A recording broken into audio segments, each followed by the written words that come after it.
Satisfação imensa, uma noite como hoje, tantos homens e tantas mulheres que, convidados pelo Cicobi Crédito Rural, viemos aqui para ajudar a proteger o futuro, a não desistir, a fazer o que tem de ser feito e, acima de qualquer coisa, alegrarmos a nossa vida naquilo que precisa sê-lo.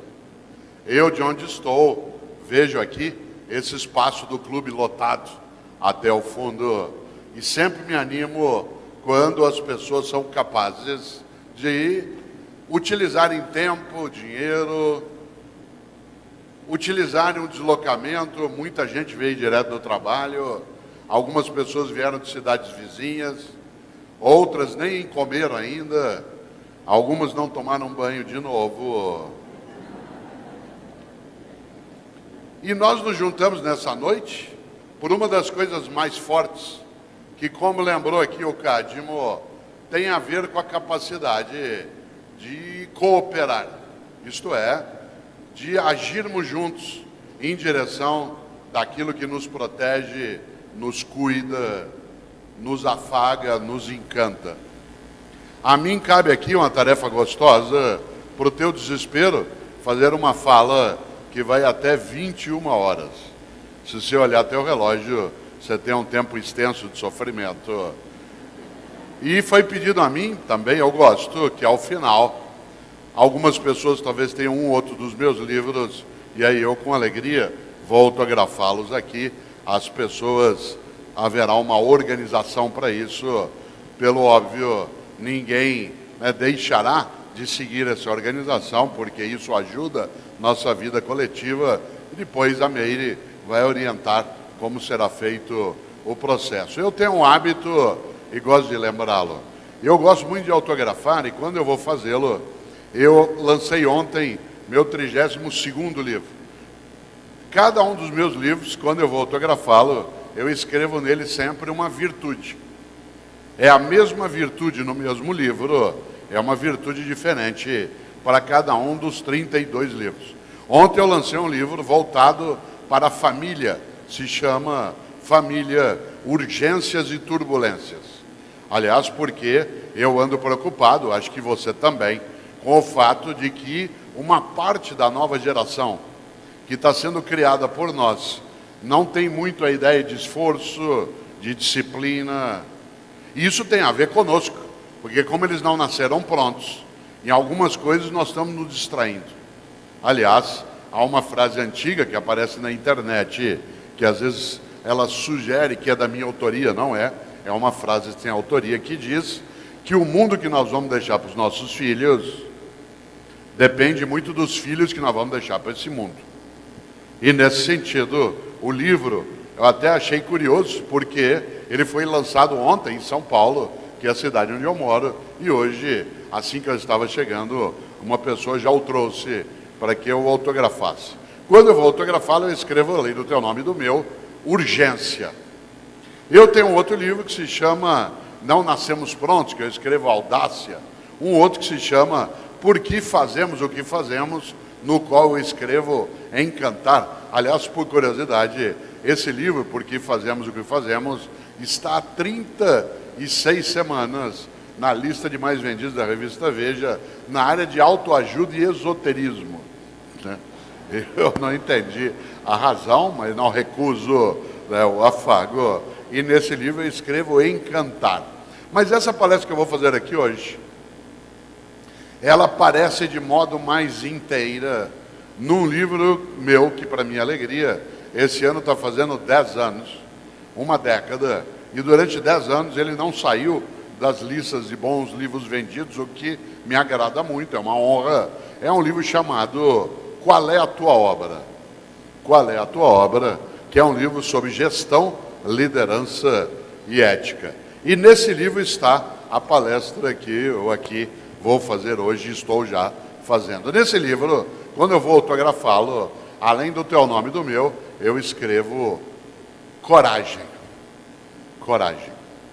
A virtude mais necessária para nós hoje, no negócio, na família, na comunidade, no país, é coragem.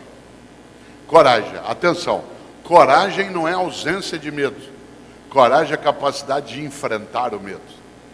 Gente que diz que não tem medo não é corajosa, ela é inconsequente. Gente que diz que não tem medo não é corajosa, ela é leviana. Coragem não é ausência de medo. Você tem medo de perder a saúde, que bom, tome providência. Você tem medo do teu negócio não dar certo, ainda bem, vá atrás. Você tem medo da tua família perder a decência, que ótimo, impeça isso, atue e trabalhe. Atenção, coragem não é ausência de medo. Não confunda medo com pânico. Pânico é incapacidade de ação, medo é estar de alerta. Quando o Sicoob Crédito Rural decide trazer tanta gente, entre cooperados e outros, nesta noite, colocar mais de 1.000 pessoas, colocando telão para que alguns possam assistir também em outro lugar, esse é um ato de coragem. Quando um grupo de homens e mulheres, que hoje já são 6.000, decidem fazer um Sicoob Crédito Rural, cooperar, fazer com que as pessoas entendam o mundo do negócio de uma maneira partilhada e não apenas de competição entre as pessoas. Isso é um ato de coragem. Quando o cooperativismo escolhe, elege a ideia de que a regra na vida não pode ser cada um por si, Deus por todos, mas tem de ser um por todos e todos por um. Isso é um ato de coragem. Precisa coragem. E vou voltar, coragem não é ausência de medo. Você tem medo de avião? Que bom, tome providência. Prepare-se. Pânico é outra coisa. Por exemplo, tem gente aqui no auditório do clube que tem pânico de avião. Pânico te leva a paralisar-se. Medo te deixa em estado de alerta. Eu, Cortella, viajo de avião quase todo dia. Eu estava ontem de manhã em Belo Horizonte, vim até Goiânia de avião, fiz lá uma palestra, estou aqui agora, em Rio Verde, amanhã vou para Goiânia, pego um avião para São Paulo, depois eu sigo para Curitiba. Todos os dias eu estou no avião. Na sexta-feira que passou, eu estava pousando em Foz do Iguaçu, no Paraná. Eu sou paranaense, nasci em Londrina, sou caipira, pé vermelho, que é o nome que nós caipiras daquela região nos damos, mas eu moro em São Paulo e eu fui fazer uma palestra em Foz do Iguaçu. E o interessante é que, como estava com o tempo, com um vento muito forte, na hora que o avião foi pousar, bateu um vento lateral e naquela hora eu fiquei feliz, porque eu notei que o piloto tinha medo que o avião caísse. E para isso ele arremeteu, isto é, não pousou, levantou e foi. É desconfortável quem já passou por uma arremetida, porque teu estômago muda de lugar. Mas é melhor ele mudar de lugar do que não ter lugar para estar. O que eu notei naquela hora? Que aquele piloto era corajoso. Mas coragem é o enfrentamento do medo com preparo, com organização. Você tem medo de cachorro? Que bom, tome providência, enfrente. Você tem medo de cobra? É óbvio, gente inteligente tem medo de cobra. Você enfrenta, é coragem. Eu, Cortella, nascido em Londrina, uma região cheia de pé de café. Quem aqui já viu um pé de café sabe que ele tem uma saia, uma cova embaixo, que é propícia a acumular serpente. A minha região no Paraná é uma região com muita cascavel, muito urutu. Eu cresci com as cobras à volta. Tenho medo, sim, enfrento se precisar. Por exemplo, há 4 anos estava eu na Ilhabela, que é no litoral norte de São Paulo, que é uma ilha que tem 90% de mata atlântica preservada. Por isso tem muita serpente. Saí eu de manhã, a hora que eu acordei na cozinha, fui fazer café. Quando eu chego na cozinha, uma cobra na cozinha. Saí correndo? Não. Fui lá e peguei? Claro que não sou maluco. Tenho medo, sim. Enfrento se for necessário. O que eu fiz? O que faz o caipira. Olhei a cobra e fui afastando bem devagarinho. Cobra e sogra, você mantém contato visual. Fui afastando. Abri a gaveta da cozinha sem tirar o olho da cobra, puxei a gaveta, tirei um saco de lixo, daqueles pretos, abri, fui numa área próxima a ela, mais seguro, abri a boca do saco, ela vem e entra, é automático. Quando ela entrou, segurei pela boca, foi até a mata e soltei. Matei? Não precisava, segurei por baixo, jamais. Tenho medo? Tenho pânico? Não. Você tem medo da crise no Brasil? Que bom, tome providência. Prepare-se. Você tem medo de avião? Procure tratar-se se você tiver pânico. Medo não é ruim. Aliás, outro dia eu estava em São Paulo, decolando em direção a Uberlândia, Cadmo. Uberlândia, você imagine que delícia, uma região que eu gosto bastante, no Triângulo Mineiro. E no piloto, na hora que ele foi decolar, ele abortou a decolagem. Sem levantar o bico da aeronave, aí ele taxiou, foi para aquela área no Congonhas, onde tem oficinas, e nós ficamos ali 1h30 parados, aguardando, e eles começaram a abrir a turbina do lado direito. Ninguém nada falava, ninguém nada falava. 1h30 parados, eles abriram a turbina do lado direito, foi criando aquela contração esfincteriana coletiva. Ninguém nada dizia, e eu ainda gosto de sentar do lado direito da aeronave, eu estava ao lado da turbina. De repente um mecânico saía fazer assim, outro fazia assim. Depois de 1h30 eles fecharam a turbina e ele começou a taxiar de novo. Ninguém nem respirava dentro do avião. Na hora que o piloto foi decolar, ele fez uma coisa inteligente. Em vez de ele fazer o discurso dele de dentro da cabine e ser para nós passageiros só uma voz, ele fez uma coisa inteligente. Ele saiu da cabine e veio até o corredor. Porque o líder, na hora da crise, põe a cara. O responsável, na hora da encrenca, se mostra, não manda recado. E ele saiu, disse: bom dia, vocês imaginam, eu sou o comandante da aeronave, peço desculpas, tivemos um atraso de 1h30, não tem como recuperar esse atraso, o nosso trajeto até Uberlândia é menor, mas eu vou tentar alguns desvios autorizados. Mas quero dizer a vocês que isso se deveu a algo que é para a nossa segurança. Existe uma luz que acende no painel, na possibilidade de neve na turbina. Nós estamos indo para Uberlândia. A chance de neve na turbina é de 0,001. Mas ela não é de 0,000. E a luz acendeu. Por isso eu resolvi mandar olhar. Agora vimos que é só um problema com o relé de conexão, com a turbina direita, está tudo em ordem e nós vamos decolar com segurança. E para vocês ficarem tranquilos, quero lembrar, eu sou piloto há 25 anos, tenho 3 filhas maravilhosas. Se esse avião tivesse algum problema, a primeira pessoa que não ia estar aqui dentro era eu. Pronto, deu aquele relaxamento esfincteriano coletivo, ele decolou. O que ele falou para nós? Que ele tinha medo, mas ele tinha coragem. Só que a coragem tem que ser a coragem preparada. Por isso, quando o Cicobi Crédito Rural junta, organiza palestra, traz, como já trouxe esse ano, pessoas, vai continuar fazendo, faz com que eu venha aqui nessa noite. A finalidade é que a gente torne nossa coragem mais competente, nossa coragem mais preparada na família, no negócio, na cooperativa, na comunidade. Por isso, atenção, insisto, coragem não é ausência de medo. Aliás, para quem pegar o livro Qual é a Tua Obra, o prefácio dele é feito por uma filha minha que mora em Florianópolis, com 2 dos meus netos e o marido dela. É ela que faz o prefácio do livro, porque na minha casa são sempre meus filhos que fazem os prefácios dos meus livros, não quero ninguém que fale mal de mim, então são eles que fazem. E Ana Carolina, que aliás é advogada criminalista, ela conta no prefácio uma coisa interessante. Hoje ela tem 37 anos, mas quando ela tinha 27 anos, um dia ela estava em Brasília, na porta da sala de audiência de um ministro do STJ, para fazer a primeira sustentação oral da vida dela junto a um tribunal superior.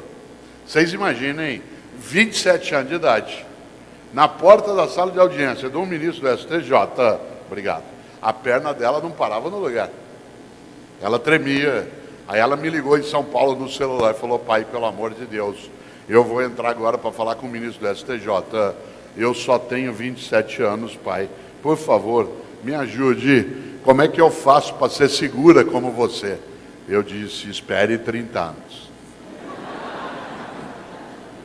Porque junto com coragem, há uma outra coisa que é necessária para viver cenários turbulentos, que é paciência. Paciência. Paciência não é lerdeza. Ser lerdo é sinal de incompetência. Ser paciente é sinal de inteligência. Insisto, lerdeza é diferente de paciência. Nós perdemos um pouco da paciência, sabe por quê? Nós nos afastamos muito do mundo da roça. E a agricultura é a arte da paciência. A borboleta não pode sair do casulo antes da hora. Não adianta você tentar amadurecer um cacho de banana à força. Você até faz, usando carbureto, mas ele não vai ficar com o mesmo sabor. A agricultura é a arte da paciência. A atividade cooperativada é a arte da paciência. Se vocês observam, o Cicobi Crédito Rural cresceu imensamente nos últimos anos, como aqui a gente viu, né, no vídeo. Mas isso foi feito com coragem, paciência, dedicação, não com lerdeza. Claro, eu fui secretário de Educação na cidade de São Paulo, e todas as vezes que eu ia nomear um assessor, além de ler o currículo, ver a indicação, ver a capacidade, eu tinha um teste final. Eu levava o eventual candidato ao andar onde eu ficava, e lá no fundo do corredor havia uma cozinha, que a gente fazia lanche, etc. Aí eu levava o candidato até a cozinha e o ensinava a fazer polenta, que o mineiro chama de angu, o carioca chama de angu. O ensinava a fazer polenta. Se ele conseguisse fazer polenta, eu nomeava. Porque para fazer polenta precisa 3 habilidades fortes, que é o que tem que ter um assessor: paciência, persistência e resistência. Paciência, persistência e resistência. Aliás, para lidar no mundo do agronegócio, para lidar no campo do financiamento de crédito, precisa paciência, persistência e resistência. Paciência, porque não adianta você esquecer que se você mexer muito lerdamente, o fubá empelota no fundo ou gruda. Persistência, porque depois de 5 minutos mexendo parece que não vai dar liga e tem que ir. E resistência, porque depois de 2 minutos fazendo esse gesto, o braço dói demais. Por isso, olha só, paciência não é lerdeza. Daí eu ter dito, Ana Carolina, que a gente chama de Carol, espere 30 anos. Não para ela esperar 30 anos para demorar, mas para consolidar. Cuidado, hoje uma parte da nova geração, formada por nós, é impaciente. Ela acha, olhando o que você tem, a casa que você conseguiu, o patrimônio que juntou, a terra que você é dona ou dono, acha que aquilo foi automático. Não viu o esforço, a dedicação, não viu o número de anos que você teve que literalmente sofrer, comer grama, ter dificuldade para conseguir o que consegue. Aliás, hoje uma parte desses jovens, por responsabilidade nossa, não consegue ter essa ideia de esforço. Quer ver um exemplo? Eu até escrevo isso no livro Família, Urgências e Turbulências. Você, às vezes, aos 40 anos de idade, nunca foi a Porto Seguro, na Bahia. Teu menino de 16 anos já foi, na formatura da escola. Você pagou uma nota, ele ficou uma semana lá na passarela do álcool. Quando ele volta, você vai ao aeroporto recebê-lo, imaginando que ele vai sair babado de gratidão por o que você fez. Na hora que ele sai no saguão, que você vai abraçá-lo, fala: e aí, filhão, como é que foi lá? Legal. Mas estava gostoso? Normal.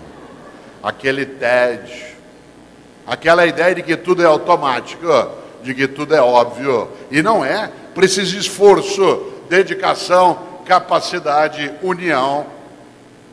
Uma das coisas mais importantes hoje dentro do cooperativismo é formar as novas gerações, como o Sicoob Crédito Rural está fazendo com a formação, porque do contrário nós perdemos a ideia.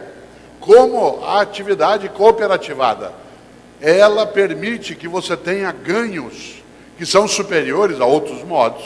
Uma parte dos filhos de cooperados não percebeu ainda o quanto que é preciso que isso vá adiante, porque do contrário perde energia, perde vitalidade, perde a capacidade de fazê-lo. Claro. E a Ana Carolina, a Carol, como a gente chama, ela tem 2 dos meus netos. E a Ana Luísa, que é uma delas, que tem 4 anos de idade, a Carol dela estava grávida no ano de 2012. E a Carol, nos 3 primeiros meses da gravidez da Ana Luísa, ela passava mal a beça. Como acontece com algumas mulheres, ela vomitava muito. E todo dia ela me ligava em São Paulo e dizia assim: pai, pelo amor de Deus, eu não aguento mais, pai. Eu estou no 3º mês ainda e eu vomito todo dia. Eu falava para ela: filha, coragem. Coragem. E papai vai te contar uma coisa: aproveite essa fase que você está, porque ela é a melhor que tem na maternidade. Duro vai ser quando a bichinha sair daí de dentro. Na hora que ela sair daí, você vai ver o pega como é que é. Você vai ter que cuidar dela até o fim da tua vida, ou, o que é mais difícil, até o fim da vida dela. Porque alguns de nós cuidamos dos nossos até o fim da nossa vida e outros cuidamos até o fim da vida deles. Por isso, disse eu, coragem. Aliás, papai vai te contar uma coisa: vomite com alegria. Porque no dia que ela sair daí, agora ela sabe o que significa cuidar, ir atrás, tem que tomar conta.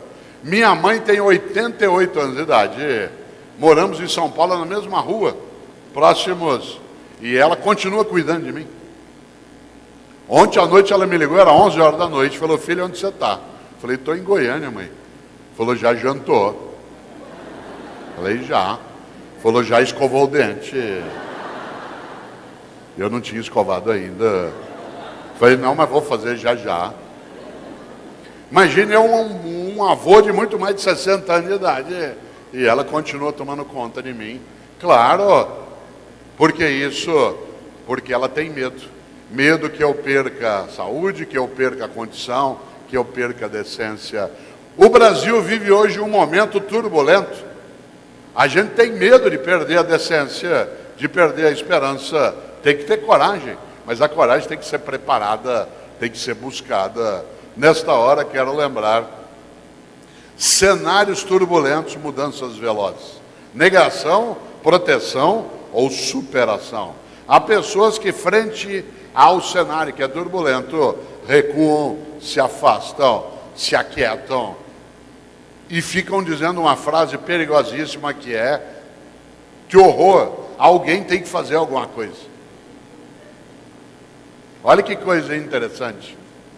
Eu gosto demais de uma frase dos latinos que diziam algo que é importante para você e para mim. Aliás, eu vou lançar um livro com esse título no final desse ano, porque eu gosto demais dessa frase. Os latinos diziam: a sorte segue a coragem. A sorte segue a coragem.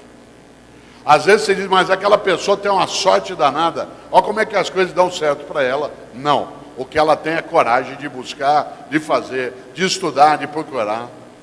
Olha como está crescendo o Sicoob Crédito Rural. Olha que sorte que eles têm. Sorte. Tem que trabalhar todo dia, buscar, ir atrás, se preparar, se organizar. A sorte segue a coragem. Não tem a menor dúvida. Às vezes eu termino uma palestra e a pessoa, para me elogiar, me ofende sem querer. Ela diz assim: Cortella, você tem o dom da palavra. Me dá uma raiva quando ela fala isso. Porque quando ela diz que eu tenho o dom da palavra, ela está querendo dizer o quê? Que eu não tenho mérito nenhum, que eu não fiz esforço algum, que tudo é automático, que Deus me chamou e falou: vem aqui, você vai falar em público. Claro que não. Faz 60 anos que eu estou na escola, como aluno e professor. Para eu escrever 32 livros, eu tive que ler mais de 10 mil livros na minha vida. Cada dia eu estou numa cidade, conhecendo, conversando, sabendo. Hoje eu fui ao Crédito Rural logo na hora do almoço, assim que eu cheguei, conversamos, aprendi. À tarde, agora há pouco, estava dando entrevista, ouvindo questões. Amanhã eu viajo, eu vou. Erro, acerto, procuro. E a pessoa vira e diz assim, olha só, você tem o dom da palavra. Dá vontade de remetê-la para o local certo e sabido. Claro que eu gosto de elogio. Ela pode dizer, você fala bem, mas dizer que eu tenho o dom. Se eu não tenho dúvida de que eu fui abençoado pela possibilidade de poder falar em público, mas eu tive que pegar esse dom e desenvolvê-lo. Não é uma coisa automática. Faz 42 anos que eu sou professor. Faz 42 anos que eu estou em cima de um espaço de comunicação. Por que eu estou dizendo isso? Porque a sorte segue a coragem. Às vezes me pergunto, Cortella, como é que você começou a falar em público?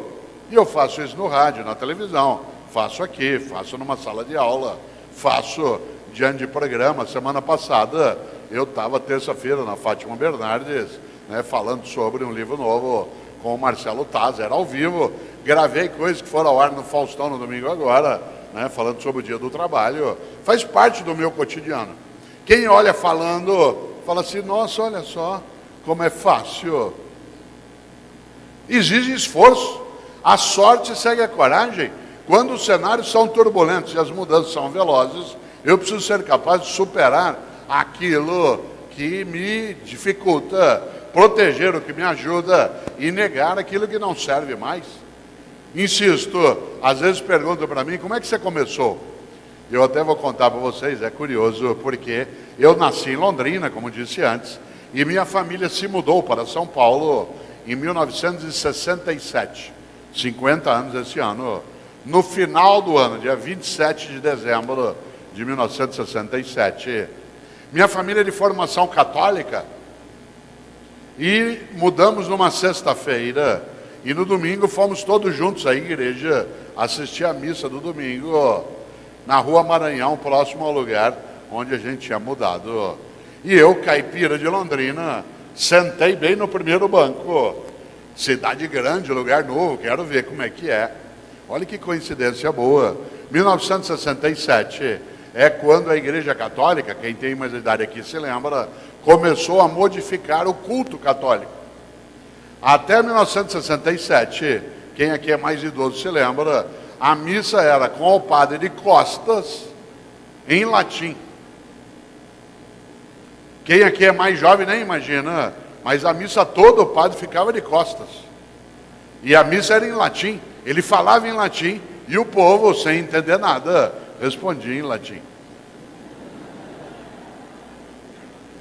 É interessante, porque a partir de 1967, o Concílio Vaticano II orientou a que a missa fosse no idioma nacional, no nosso caso português, e com o sacerdote de frente para o povo. Com uma outra mudança. Antes, no altar, só podia estar o sacerdote ou coroinha. Em 1967 para 68, o culto dos católicos começou a chamar ao altar leigos para fazerem leituras. Eu sentei no primeiro banco no dia 29 de dezembro. O padre começa a missa dizendo, eu tinha 13 anos de idade. O padre começa a missa dizendo, a partir de hoje, em função das orientações do Vaticano, haverá a presença também de um leigo na missa, fazendo uma leitura, e vamos começar hoje. Menino,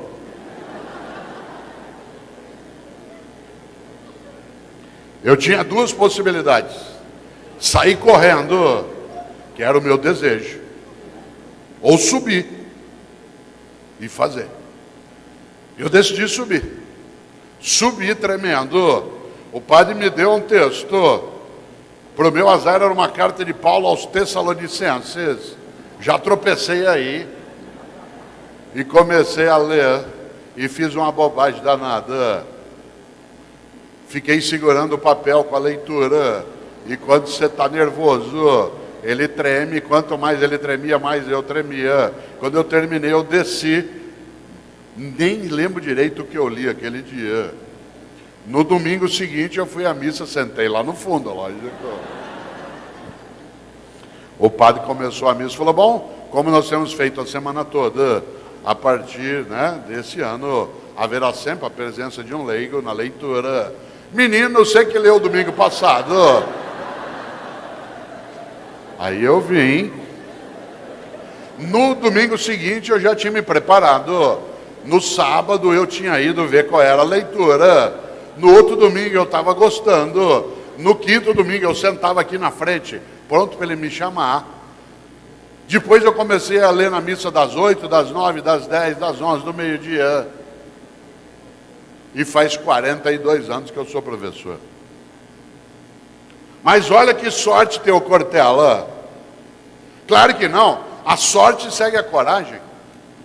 Você pensa que é fácil? Precisa coragem para fazer parte de uma cooperativa. Precisa muita coragem. Num Brasil ainda dominado por um tipo exclusivo de banco para abrir o crédito rural. Mas essa coragem tem que ser preparada, tem que ser organizada, tem que ser estruturada. Obrigado. Tem que ser uma coragem que a gente seja capaz de dar a ela competência. Por isso, eu queria lembrar algo. Os cenários são turbulentos e as mudanças são velozes. Qual é o pior perigo no mundo de mudança? Você achar que já está pronto. Achar que já sabe. Pode deixar. Para mim, eu já sei o que eu quero. Cuidado. A coisa mais perigosa no mundo de mudança é ficar velho. Envelhecer a cabeça, a prática, o negócio. Olha que coisa. Eu tenho um livro chamado Não Nascemos Prontos. Aliás, é um livro contra uma ideia que circula por aí, que diz que uma pessoa, quanto mais ela vive, mais velha ela fica. Isso é uma bobagem. Para que alguém, quanto mais vivesse, mais velho ficasse, teria que ter nascido pronto e ir se gastando. Isso não acontece com gente, acontece com fogão, sapato, geladeira, trator. Nasce pronto e vai se gastando. Gente nasce não pronta e vai se fazendo. Eu, Cortella, em 2017, sou a minha mais nova edição. Revista um pouco ampliada, mas a minha mais nova edição. Eu não nasci pronto e vim me gastando, eu nasci não pronto e vim me fazendo. Em 2017, eu sou um novo Cortella, não sou inédito, que parte do que eu sou eu trouxe da minha história, mas eu não sou mais o mesmo. Nesse sentido, o livro se chama Não Nascemos Prontos. E quem faz o prefácio é o André, meu filho que tem mais idade, que tem 40 anos. E, aliás, ele tenta no prefácio uma coisa curiosa, ele escreve isso. Ele tenta explicar no prefácio o que é ser filho de filósofo. Porque quando ele era criança, os amigos falam: o que teu pai faz? Ah, meu pai é filósofo. Ah, o que teu pai faz? E ele tenta explicar isso no prefácio. O André tem hoje 40 anos, mas quando ele tinha 18 anos, um dia ele estava fechado em casa, no quarto dele, ouvindo rap. Eu gosto de rap, mas não é qualquer rap que eu gosto. E eu sou filho de italiano, eu estava na sala ouvindo ópera. Eu gosto de ópera, mas não é qualquer ópera que eu gosto. Música boa para mim é aquela que me emociona. Se ela me emocionar, ela é boa. Tanto faz qual é a música. Quem aqui gosta de ópera sabe que ópera a gente ouve um pouquinho mais alto. O André saiu do quarto dele injuriado por causa da altura da música e veio até a sala para me dar uma bronca por causa da altura. Aliás, hoje ele gosta de ópera, na época não. E ele saiu de lá e veio até a sala. Aliás, eu estava ouvindo uma área do Puccini chamada Mio Babino Caro, meu papaizinho querido, que é uma área estupenda. Quem gosta de ópera sabe, ela é para soprano, não dá para eu cantar aqui, pelo óbvio, eu não sou. Foi gravado um dia por Maria Callas. É magnífico, eu até dou risada, porque tem gente que põe essa área na igreja, em cerimônia de casamento, na hora da bênção das alianças, e sempre eu dou risada, porque ou a pessoa não entende de ópera, ela entende muito de casamento, porque a área fala de uma menina que vai se matar. Esse é o conteúdo da música. E a pessoa põe no casamento. Você sabe que a coisa mais perigosa que existe no mundo é incompetente com iniciativa. Incompetente com iniciativa é um perigo num centro cirúrgico, numa cooperativa, numa churrasqueira. E eu ouvindo lá Bilba Binocaro, aliás, acho que eu tenho. Você conhece? Desculpe se alguém aqui colocou já no próprio casamento. Pode até ter acontecido, quer ver?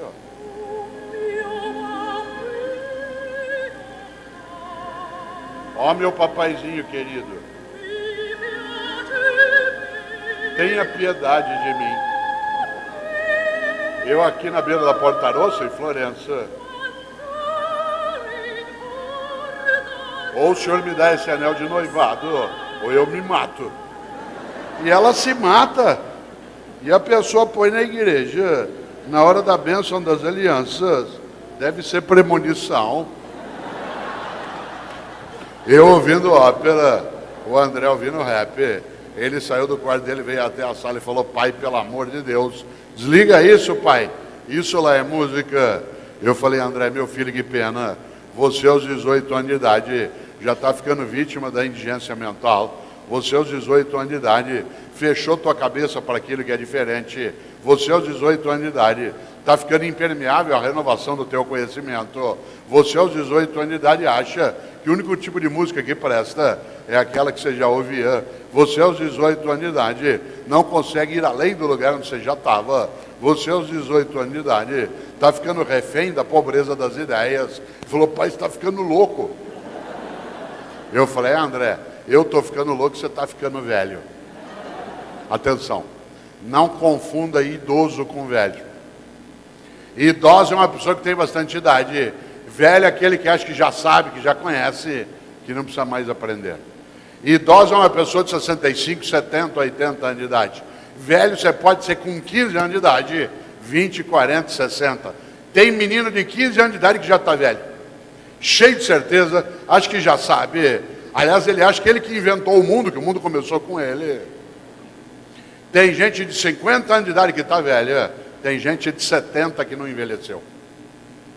Não confunda idoso com velho. Uma pessoa velha é aquela que acha que já está pronta, aquela que acha que já sabe, aquela que não abre a cabeça e, portanto, nos cenários turbulentos, ela é incapaz de negar o que nela é velho, proteger o que precisa ser guardado porque é idoso e, claro, superar o que tem que ser levado adiante. Insisto na ideia. Há muitas pessoas aqui que são da área de educação escolar, são colegas meus, professoras e professores. Cuidado, eu sempre digo, você professora jovem, que acabou de entrar na docência, que começou a dar aula 1 ano, 2, te dou um conselho, na escola, afaste de professora velha. Afaste de professora velha e aproxime-se de professora idosa. Que a professora idosa é aquela que continua aprendendo, indo buscar, participa, estuda, vai atrás. Está com 60 anos de idade, está ali. Cuidado com a professora velha. A professora velha é aquela que o tempo todo fica só te desanimando. Ih, fica na tua. Para quê? É só mudar o secretário, as coisas voltam ao que era. Deixa, com a minha idade você vai aprender. Cuidado. Isso acontece numa cooperativa também. Gente que envelhece a cabeça. A prática acontece numa família, num negócio. Por isso, atenção.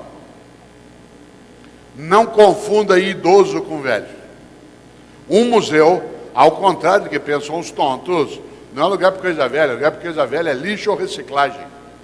Museu é lugar para coisa idosa. O idoso tem valor.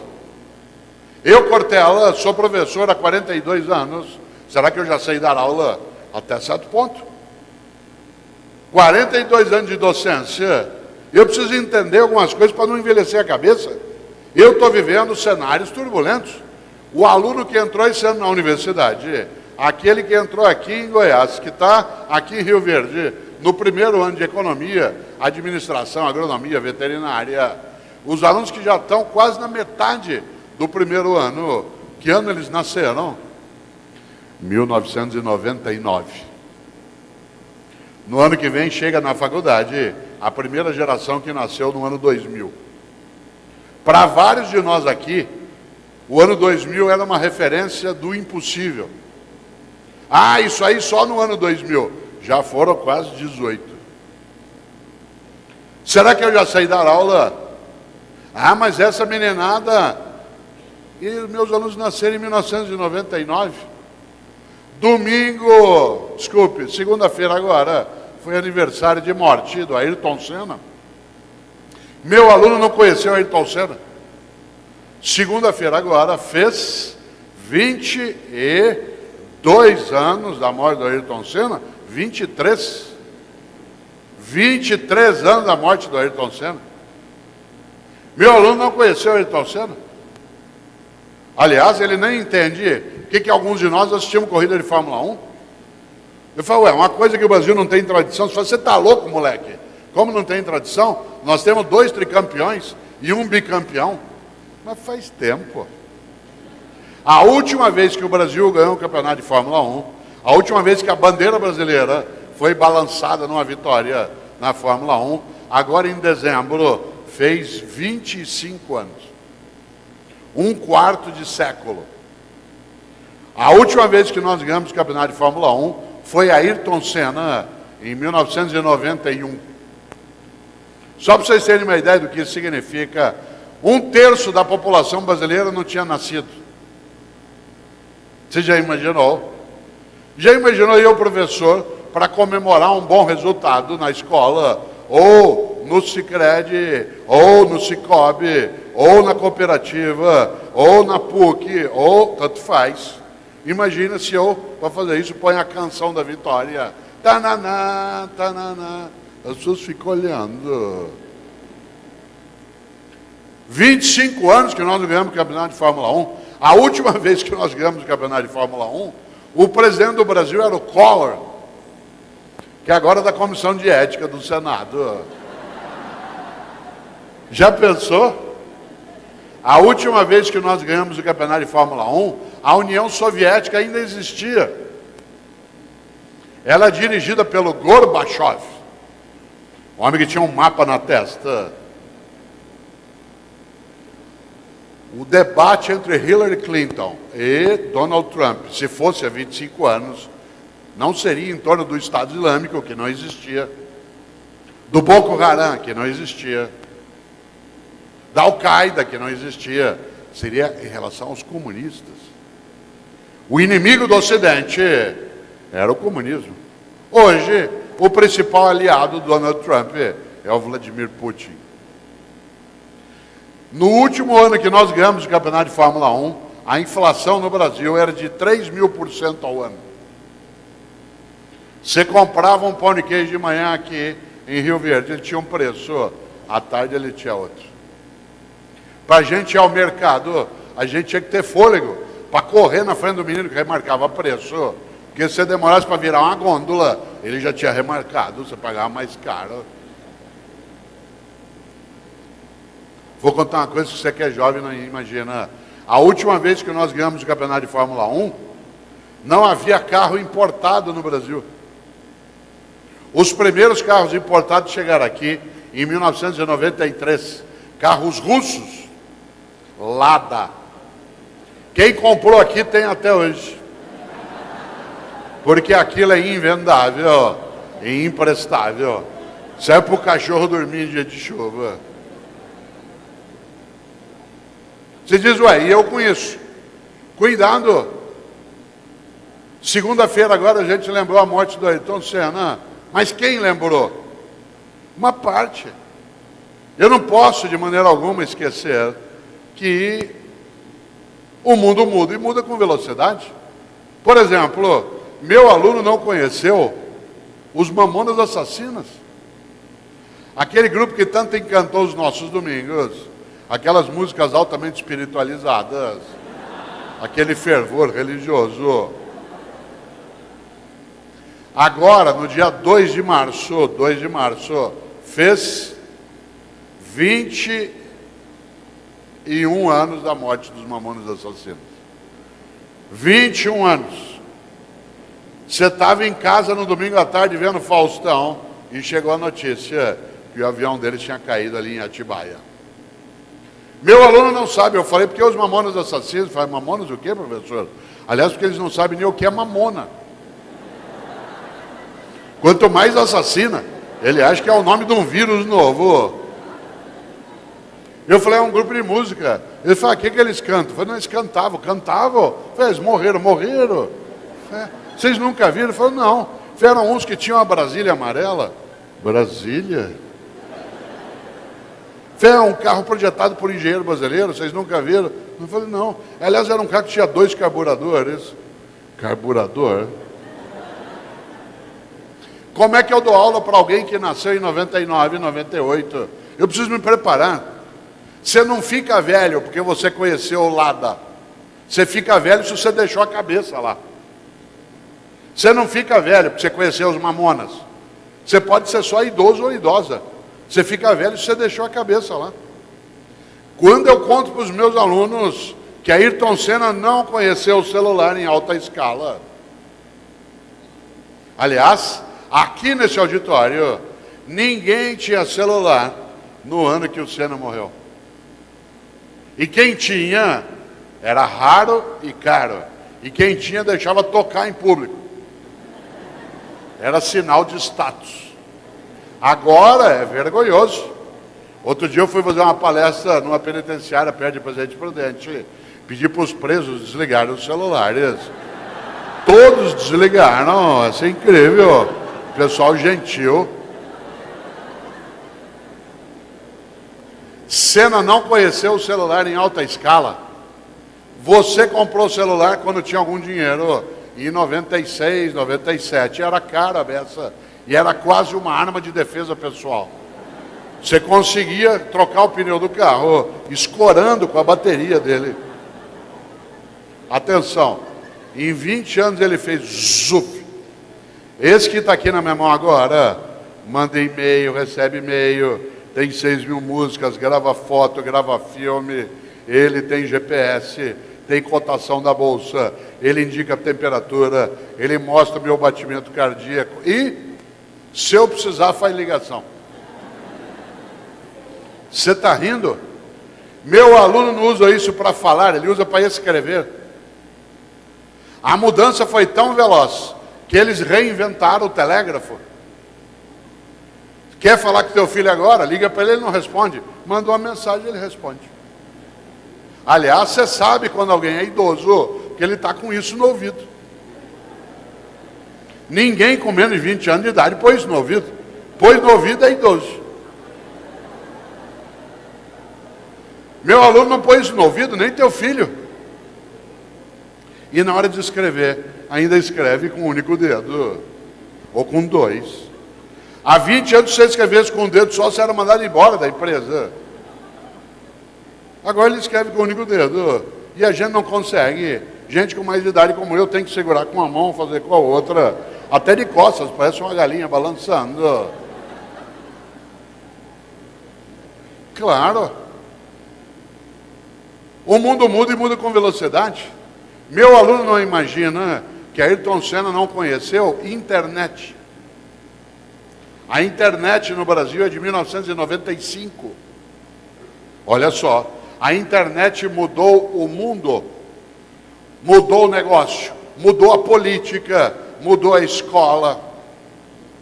Sou eu um professor, estou dando uma aula agora e digo, classe, hoje é aniversário de morte de Mário Quintana, poeta gaúcho nascido em Alegrete, que morreu no dia 5 de maio de 1994, com 87 anos.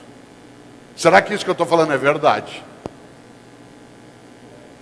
Há 30 anos, como é que você saberia se era verdade isso que eu estou falando? Você tinha que esperar acabar a aula, ir até uma enciclopédia Barça, Mirador, conhecer. Ela tinha que estar atualizada. Hoje, mal eu acabei de falar, você já confere no teu celular se eu estou falando a verdade. A nossa competência ficou mais precária. Mudou o negócio, mudou a medicina, mudou a cooperativa, mudou a política. Nosso país só está cavando o pulso que apodrece parte da nossa decência e tentando arrancar o pulso que fede dentro da patifaria por conta do mundo digital, porque hoje você deixa rastro em todo lugar. Onde você vai? De quem é esse dinheiro? Não sei. Ué, mas está no teu nome. Nossa, nem tinha notado. Mas tem 5 milhões aqui. Eu não tiro extrato. Você deixa rastro.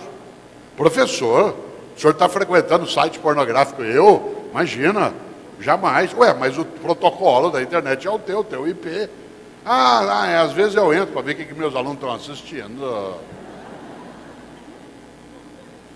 O Brasil hoje ferve no sentido da decência ser procurada, porque não há cura sem febre.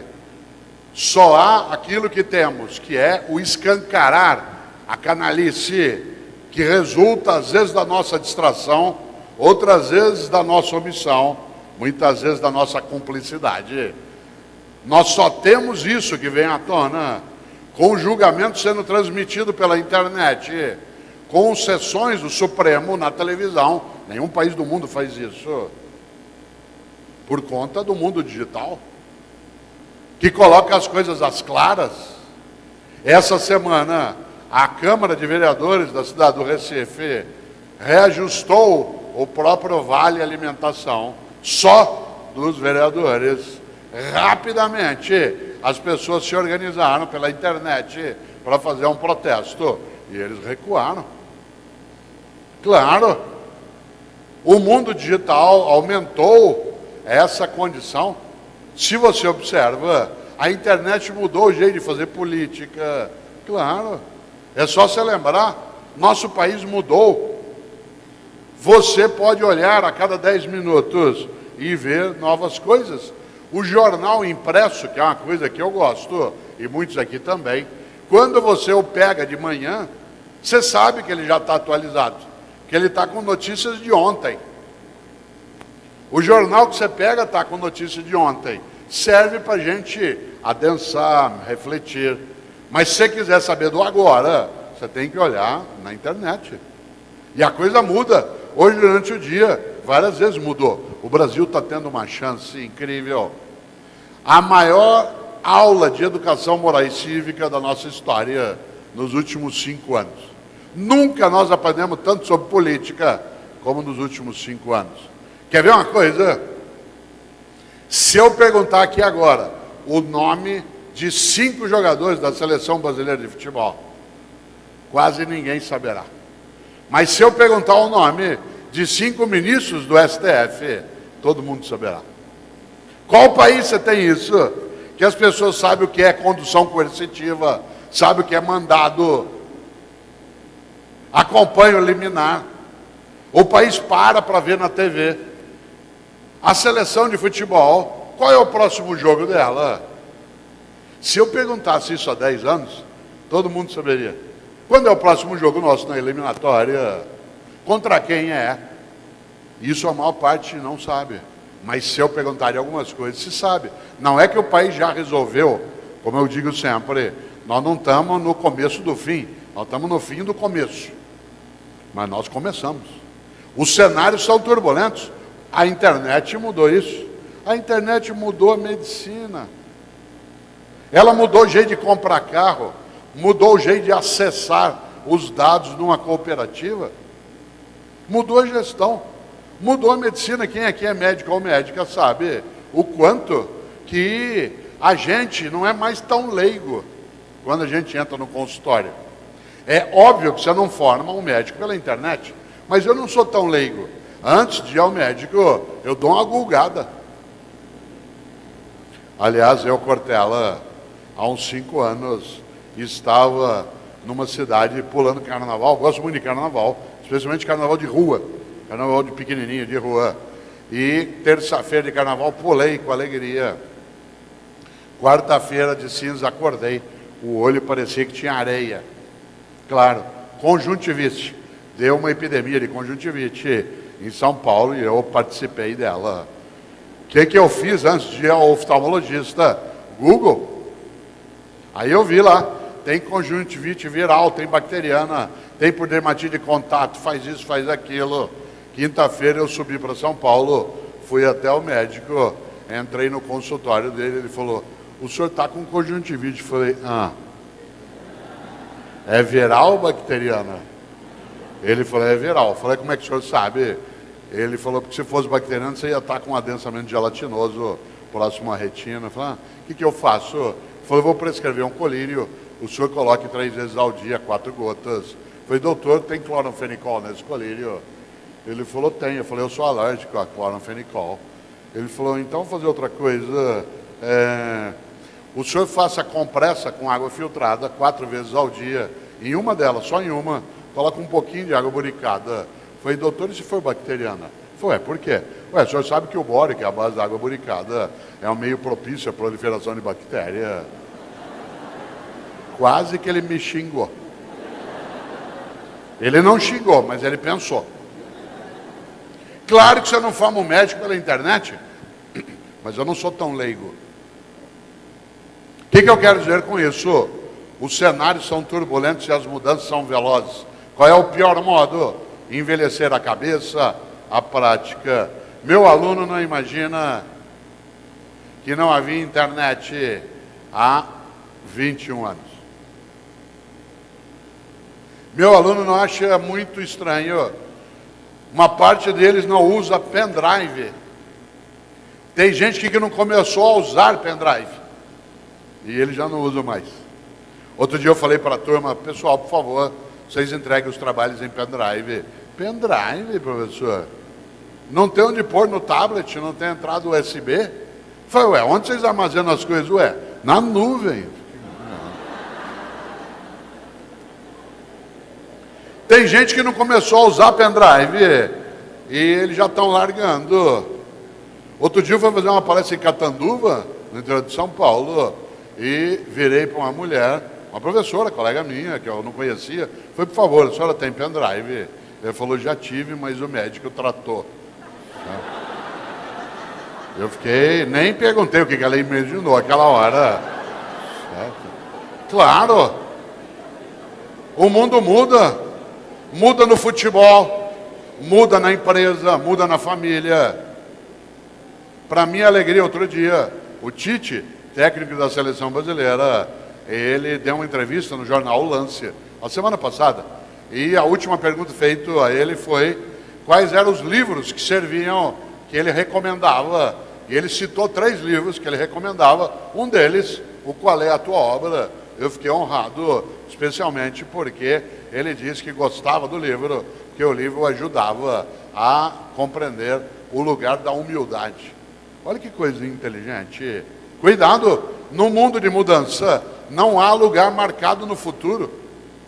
Não há lugar marcado no futuro, nem para time de futebol, nem para empresa, nem para pessoas. Ou você vai buscar e se prepara. Quer ver um exemplo? Agora, dia 8 de julho, vai fazer 3 anos do jogo Brasil e Alemanha no Mineirão. 3 anos. Aliás, o que aconteceu naquele jogo? A Alemanha entrou em campo com medo e o Brasil entrou em pânico. A Alemanha tinha medo naquele jogo. E sabe o que eles fizeram? Porque eles estavam com medo, se prepararam. Muita gente aqui não sabe, mas em 2002, quando o Brasil foi pentacampeão, o adversário do Brasil na final foi a Alemanha. E a Alemanha tinha um time muito melhor do que o nosso, mas nós vencemos a final por 2-0, com 2 gols de Ronaldo. E a Alemanha, em vez de sentar e chorar, o que eles fizeram? Ficaram 12 anos se preparando. A sorte segue a coragem. Mudaram o técnico, estruturaram o time. Na hora da Copa no Brasil, em 2014, vocês lembram? Eles vieram um mês antes. Foram para o sul da Bahia, ficaram se aclimatando. Fizeram uma coisa inteligente. Na seleção alemã não havia folga entre um jogo e outro, porque a Copa do Mundo é um torneio que só tem 7 jogos. Se você chegar até a final, só 7.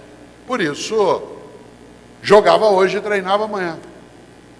A seleção brasileira, imagina, pentacampeão do mundo, a Copa é aqui, os melhores jogadores na Europa juntaram o time 2 semanas antes. Puseram 2 técnicos, um tinha sido campeão em 2002, o outro em 1994. Davam folga no dia seguinte ao jogo, jogava hoje amanhã, folga, concentração lotada de modelo, helicóptero. Resultado, 7-1. Um dos meus filhos, o Pedro, que é o mais novo, é jornalista, ele é da Sport TV. Ele não assina Cortella, para não ser perseguido, ele assina Pedro Mota.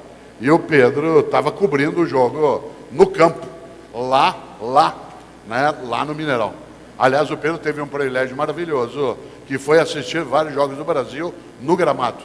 Um privilégio só ele e o Fred tiveram, né, de ficar ali. E é interessante porque o Pedro disse no intervalo para mim, pai, mandou um SMS, pai, o Brasil está em pânico. E estava mesmo. E vocês notaram uma coisa, que coisa inteligente fez a Alemanha. A Alemanha introduziu naquele jogo uma virtude necessária, a convivência, chamada piedade. Piedade. Piedade é vencer sem humilhar, derrotar sem ofender, ultrapassar sem esmagar. Naquele jogo, vocês se lembram, o primeiro tempo acabou 5-0 para a Alemanha. Teve gente que largou de ver. Quem continuou assistindo, viu que a Alemanha fez mais 2 gols, quase que pedindo desculpas. Não deu, o gol estava aberto. Puseram um goleiro que veio da 2ª divisão do Canadá. Tanto que nós não ficamos com raiva da Alemanha. Quando o jogo acabou, a nossa raiva era da seleção brasileira. O Mineirão inteiro bateu palma para a seleção alemã. Por que eu estou dizendo isso?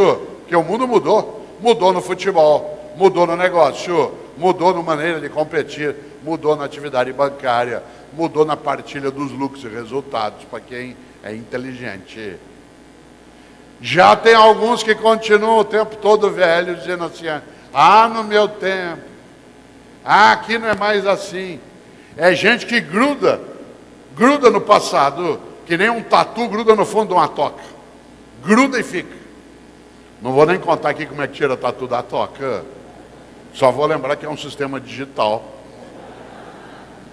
Gruda e fica. E fica ali que nem o tatu, esperando a inclusão digital. Cautela. Quem aqui que não souber como é que tira tatu da toca, depois conta. Tem vários contando, que eu estou vendo o gesto à distância. Olha que coisa. Gente, repito, que gruda no passado e fica. E fica o tempo todo, no meu tempo. Se eu pudesse. Aqui mudou, claro que mudou. Meu aluno não imagina que você e eu, atenção, que você e eu há 10 anos ainda não usávamos com frequência DVD. DVD, que é uma coisa que você quase não usa mais hoje. Há 10 anos, isto é, em 2007, o DVD estava espalhando ainda no Brasil. Era caro. Quando você tinha um evento como esse, né, o Cicobi Crédito Rural sorteava para quem ficasse até o fim um aparelho de DVD. Hoje, se fizer isso, não fica um. Quanto custa um aparelho de DVD hoje? 40, 60 reais. Você assina uma revista, ganha um aparelho de DVD. Compra um caixa de banana, outro aparelho de DVD. Há 10 anos nós não usávamos quase DVD. Onde você assistia filme em casa? Videocassete. Tem gente nesse auditório que comprou videocassete num consórcio. Um Sharp de 2 cabeças. Veio do Paraguai, ela garantia, sou idiota. Não sabe usar até hoje. Aí comprou DVD faz 10 anos e não sabe usar ainda. Quer assistir um filme no domingo, chama o teu menino de 10 anos e fala, arruma essa porcaria aí para mim. Ele vai lá e ajeita e faz contigo uma coisa cruel. Ele vai embora antes que acabe. E na hora que acaba o filme, você fica olhando aquilo. Pensa, como é que será que faz isso aqui? Será que tem que rebobinar?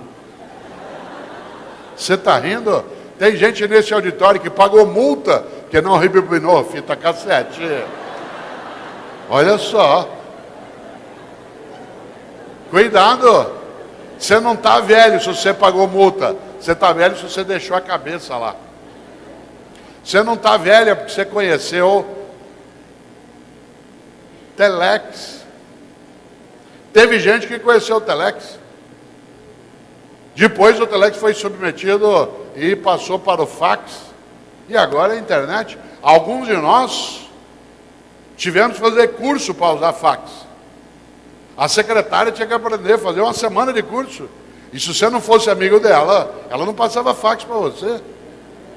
Hoje, aliás, diz o ditado que o último operador de telex foi demitido por fax.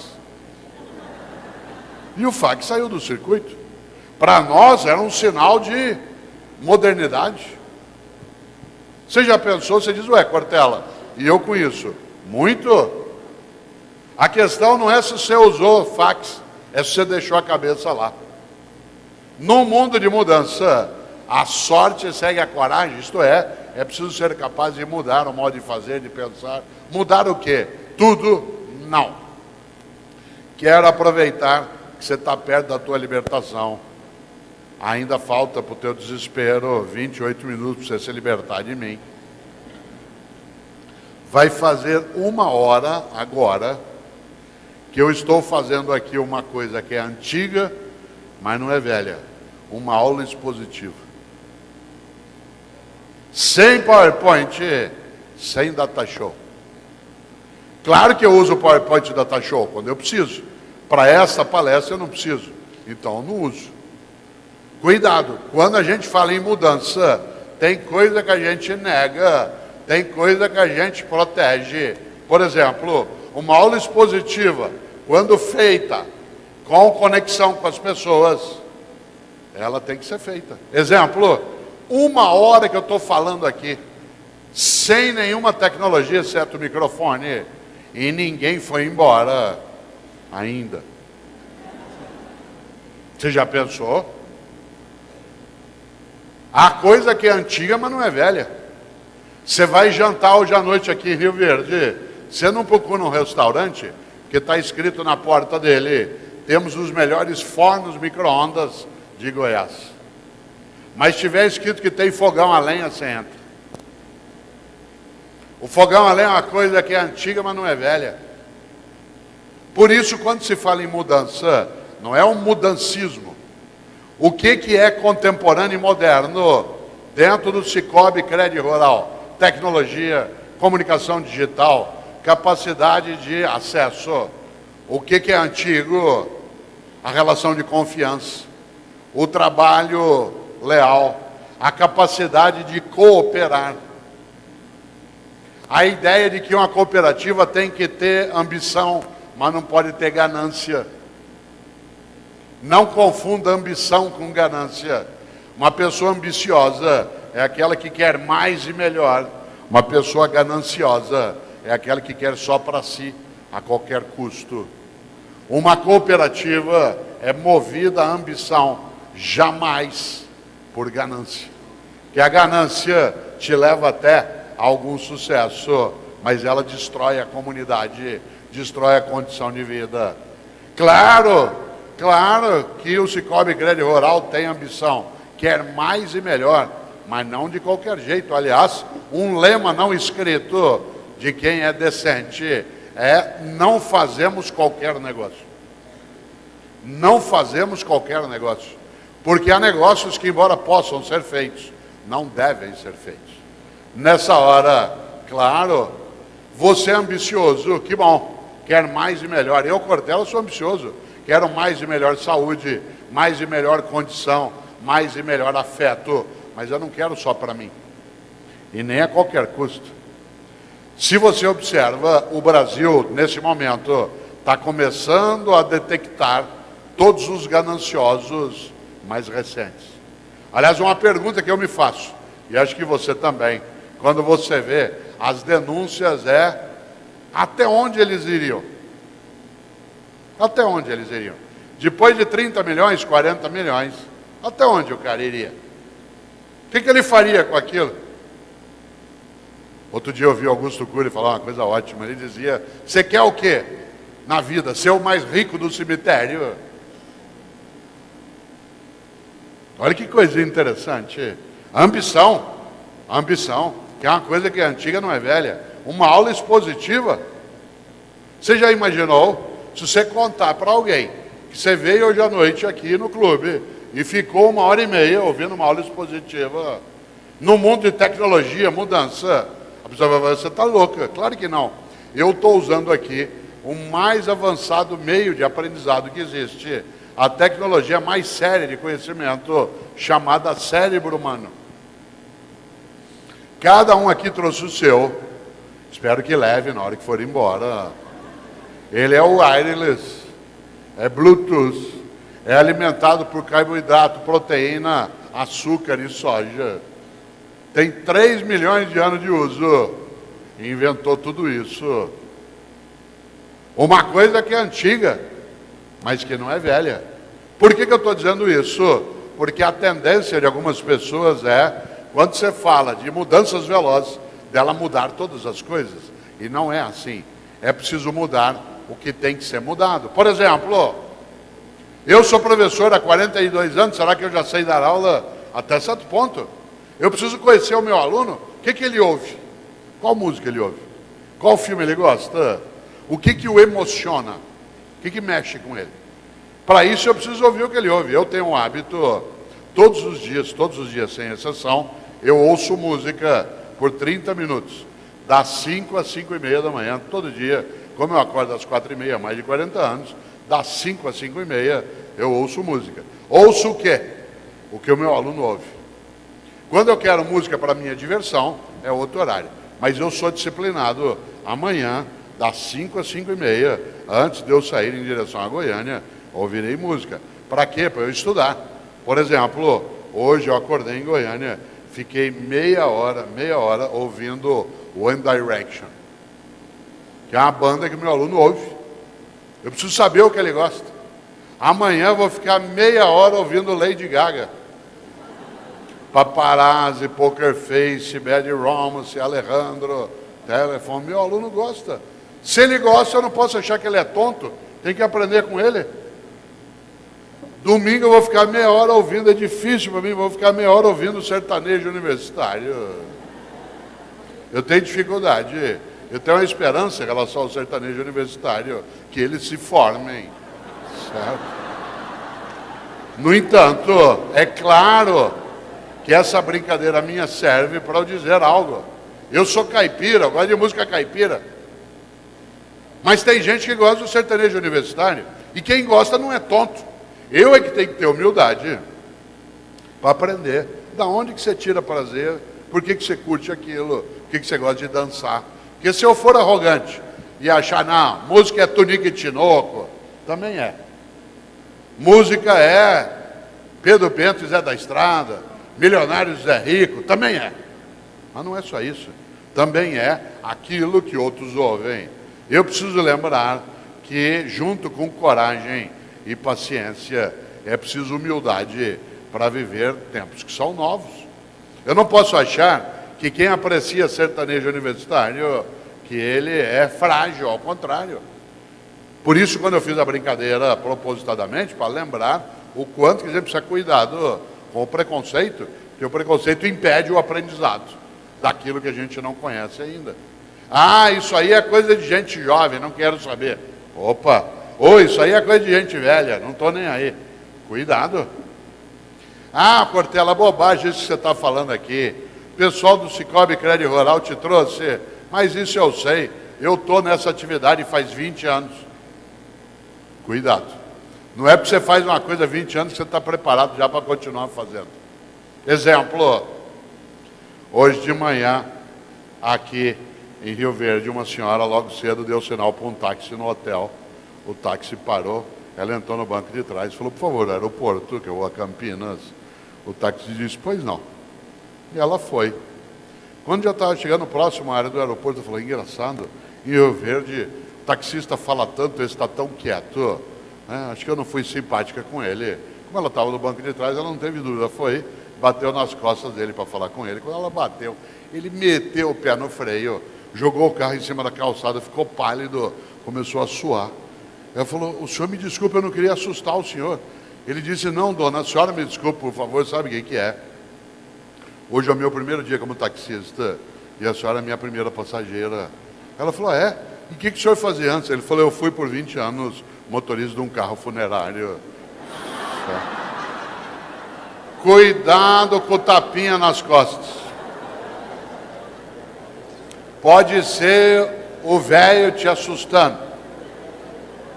Não é porque você faz uma coisa há 20 anos que você está apto a fazer. Uma coisa é dirigir um carro funerário, outra coisa é dirigir um táxi. Mas tudo é a mesma coisa. Não. Uma coisa é fazer negócio no Brasil de 2010. Outra coisa é fazer em 2017. 2010 nós estávamos num momento diferente, navegando, comprando coisa, a economia explodindo de recurso, comprando linha branca, viajando, gente fazendo cruzeiro, comendo fora, uma coisa que dá uma saudade danada, caos aéreo, gente comprando outra televisão de celular, tomando iogurte. Mudou. Agora nós estamos numa situação de um desemprego maior, uma turbulência política, uma discussão sobre a economia que ela às vezes oscila. Estamos saindo um pouco daquilo que é encrenca, mas ainda demora um pouco. Mudou. Me perguntaram ontem numa entrevista em Goiânia, na hora de uma coletiva, quem o senhor acha que vai ser candidato a presidente do Brasil? Eu disse, quem não tiver preso. Certo? Por quê? Porque hoje a situação tem múltiplas possibilidades. De repente a pessoa que até ontem estava jogando pedra nos outros, agora está denunciado. De repente aquele que gritava, que absurdo, acharam conta dele. Não é que está tudo podre, é que a parte que está podre está vindo à tona. Às vezes me fala assim, mas você acha que tem saída? É óbvio, a sorte segue a coragem. Mas esse país é impossível. Cuidado. Os latinos diziam a frase que eu gosto também, eles diziam, o impossível não é um fato, ele é apenas uma opinião. O impossível não é um fato, ele é apenas uma opinião. Cortella, é impossível homens e mulheres terem direitos iguais, na tua opinião. É impossível o Brasil ter uma democracia sólida, na tua opinião. É impossível canalha ir para a cadeia, na tua opinião. É impossível organizar o cooperativismo no Brasil, na tua opinião. O impossível não é um fato, ele é só uma opinião.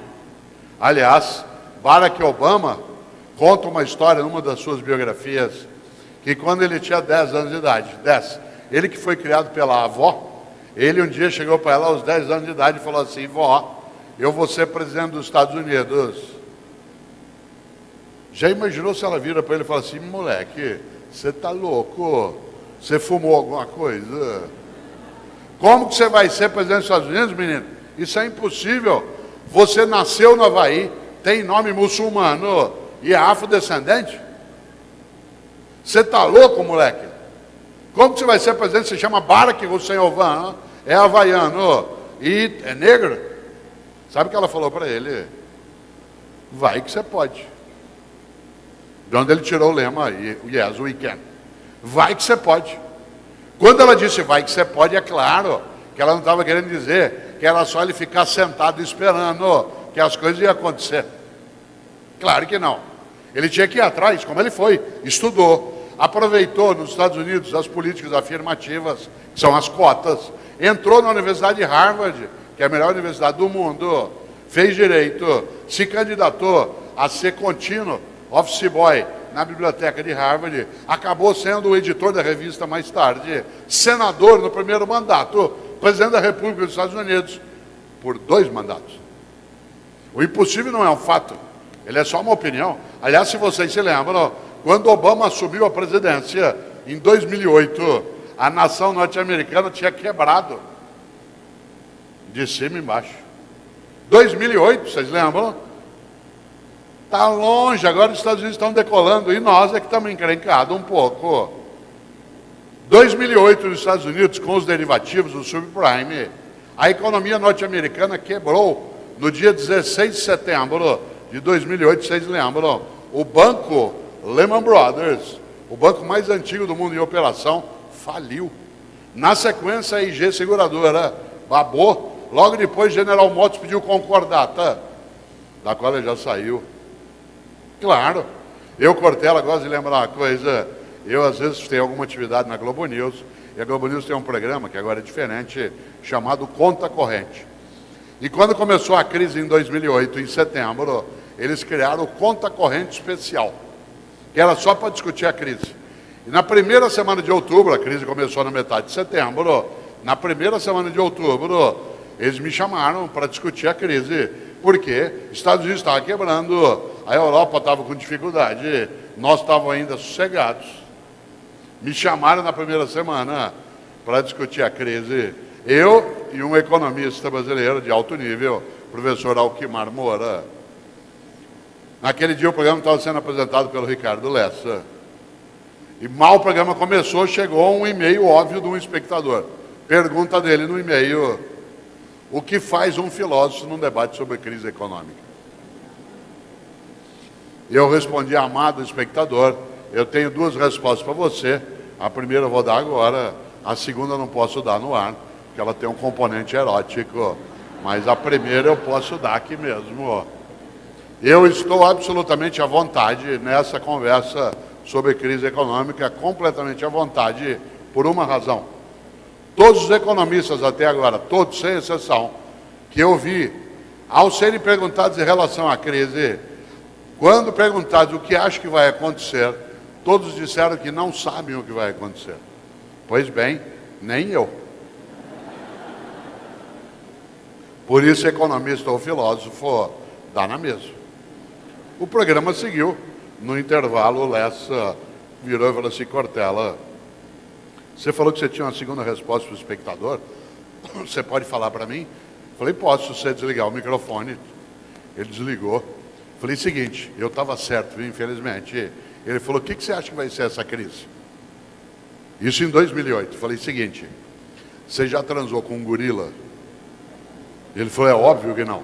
Falei: então, nem eu. Mas pode ter certeza de uma coisa, no dia que você fizer isso, vai ser do jeito dele. Por isso eu vou te contar uma coisa, o gorila continua solto. Só tem um jeito de enfrentá-lo, junto. Só tem um jeito de enfrentá-lo cooperando. Só tem um jeito de enfrentá-lo com a união. Ele continua solto. Saiu dos Estados Unidos, foi passear na Europa, agora está andando por aqui. Animadíssimo. Aliás, uma coisa que ele mais gosta é de gente distraída, gente que acha que não tem saída, gente que acha que quem escapa é sorte. Claro que não. A sorte segue a coragem. O impossível não é um fato, ele é apenas uma opinião. O Brasil está num momento difícil, sim. Tem alternativa, é óbvio. Se a gente tiver mais inteligência, mais capacidade, mais força daquilo que a gente tem que fazer. Mas, acima de tudo, se nós sairmos fora de algo que é muito perigoso. No mundo de cenários turbulentos e mudanças velozes, é preciso lembrar do que um dia escreveu um grande italiano do século VI, chamado Benedetto di Nursia. Benedetto di Nursia, que católicos, anglicanos e ortodoxos chamam de São Bento. Benedetto di Nursia, ou São Bento, um homem que fundou uma ordem religiosa magnífica, chamada Ordem Beneditina. Ele, que fundou a Ordem Beneditina, criou, aliás, para a ordem, um lema que eu acho estupendo, que em latim, você sabe, é ora et labora. Ora et labora, isto é, reza e trabalha. Reze e trabalhe, porque só rezar as coisas não acontecem. E só trabalhar sem rezar as coisas perdem reverência. Reze e trabalhe. Mas esse homem, São Bento, fez uma regra de funcionamento. Assim como há um regimento, um estatuto dentro do Cicobi Crédito Rural, existe na Ordem Beneditina um regimento, um estatuto, que é chamado de regra beneditina. De todos os itens da regra beneditina, aquele que eu mais gosto, e eu queria partilhá-lo aqui agora, nesses teus 8 minutos de desespero, antes de 21 horas, eu queria lembrar, aquele que eu mais gosto é a regra de número 34. Aliás, o monge que desobedecer essa regra é mandado embora da Ordem Beneditina. A regra 34 de São Bento tinha que estar no alto de toda a escola, toda a cooperativa, toda a família, todo o governo, toda a empresa. A regra 34 de São Bento diz: é proibido resmungar. É proibido resmungar. Não é proibido discutir, debater, nem discordar. É proibido resmungar. Sabe gente que só resmunga sem agir? Gente que, em vez de acender uma vela, fica amaldiçoando na escuridão. É gente que passa o tempo todo, como eu disse no começo, dizendo que horror, alguém tem que fazer alguma coisa. É proibido resmungar. Aliás, quase sempre, o resmungão ou a resmungona é vagabundo. Finge que está trabalhando.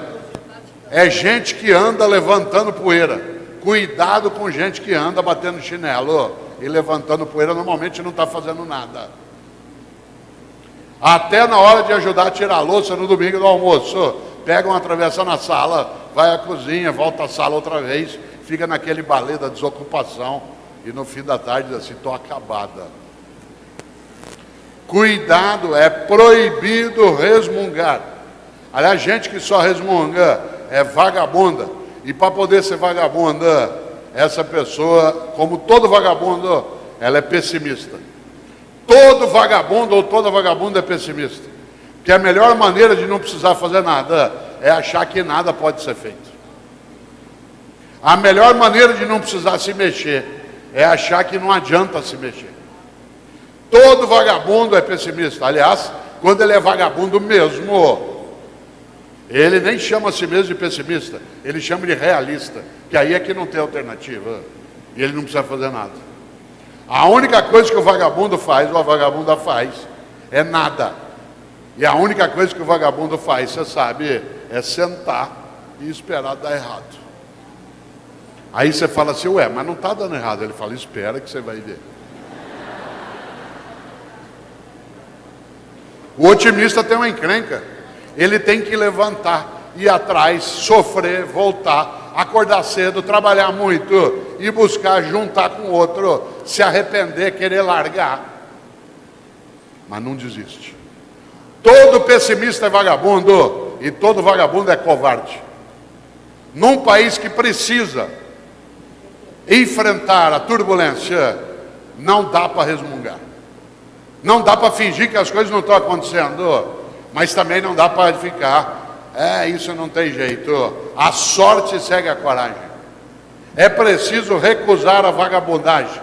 E eu quero aproveitar esses 4 minutos finais teus de desespero para pensar uma ideia, que é a coragem, a paciência e a humildade decidem nossa condição de fazer o que tem que ser feito. Nessa hora, cuidado. Quem é o grande padroeiro dos vagabundos? Hoje é dia para os católicos, anglicanos e ortodoxos de Santo Ângelo. Essa semana nós tivemos a lembrança de outros dentro das tradições. Mas sabe quem é o grande padroeiro do vagabundo e da vagabunda? É o Mendes Sá. Lembra-se do Mendes Sá? Um dia uma professora de História do Brasil estava dando aula sobre os governos gerais. Aí ela falou sobre o Tomé de Souza, falou sobre o Duarte da Costa. Quando ela estava falando sobre o Mendes Sá, ela viu um aluno distraído lá no fundo, e para pegá-lo, claro, virou e falou assim: Paulo, o que fez Mendes Sá? Ele disse: fez o que pôde. Cuidado com o Mendes Sá. Gente, nós temos que ter mais inteligência para enfrentar o momento, eu faço o que eu posso. Gente, nós temos que cuidar da nossa decência, eu faço o que eu posso. Gente, nós temos que cooperar mais em direção ao sucesso e a um lucro que seja higiênico, eu faço o que eu posso. Cuidado, porque o padroeiro do vagabundo é o mendiçar. Tudo que você diz, eu faço o que eu posso, que é um jeito desanimado, largado, acovardado. Olha só, os cenários são turbulentos e as mudanças são velozes. Há coisas que eu tenho que negar, outras proteger, outras superar. Há coisas que eu guardo, são as coisas antigas. Há coisas que eu descarto, são as coisas que são velhas. Há coisas que eu elevo e supero. Será que eu, Cortella, já sei dar aula até certo ponto? Eu preciso me formar de modo contínuo. Eu preciso ter clareza que no mundo de mudança há coisas que eu preciso também mudar.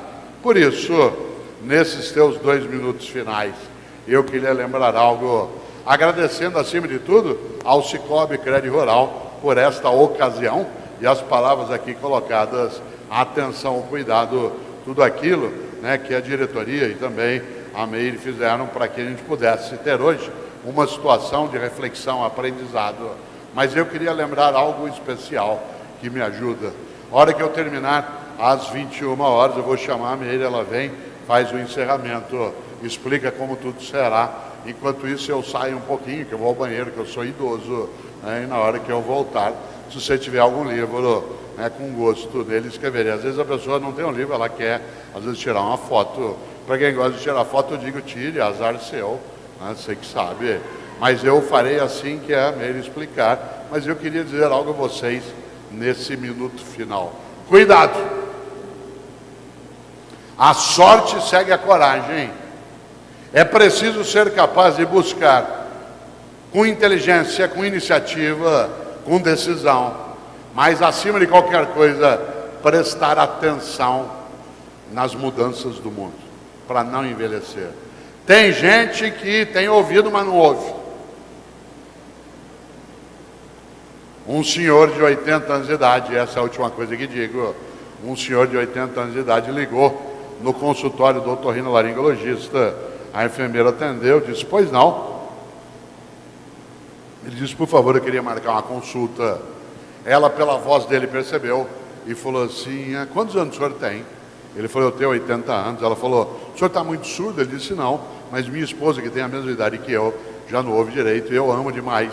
Nós estamos juntos há 65 anos, nos conhecemos aos 15 anos, e eu não queria que a gente tivesse um fim de vida que não fosse digno, e ela já não ouve direito. Gostaria que ela colocasse aparelho. A enfermeira falou, pois não, o senhor faz o seguinte, o senhor traga a sua esposa aqui, no dia 22, agora de maio, segunda-feira, às 14 horas, o médico vai examiná-la, mas antes de trazê-la, faça algo que vai ajudar o diagnóstico, a anamnese. O senhor, ao chegar em casa hoje, tome uma certa distância dela e, sem que ela veja o senhor fale com ela em voz normal. Se ela não ouve, o senhor se aproxima um pouco. Se ela não ouve, o senhor se aproxima mais um pouco. Isso vai ajudar na hora do diagnóstico. Ele disse, pois não. Chegou em casa à noite, a esposa estava na cozinha preparando o jantar, de costas para a sala. Ele calculou da sala até lá uns 15 metros e falou bem carinhoso em voz normal, amor, o que vai ter de jantar? Silêncio. Chegou até uns 10 metros dela e falou assim, amor, o que vai ter de jantar? Silêncio. Chegou a uns 5 metros dela e falou, amor, o que vai ter de jantar? Silêncio. Chegou até a cozinha, a enlaçou bem carinhoso pela cintura e sussurrou no ouvido dela, amor, o que vai ter de jantar? Ela falou, frango, porra, eu já falei 4 vezes. Cuidado para não achar que é o outro que não está ouvindo. Cuidado para não ficar o foco no lugar errado.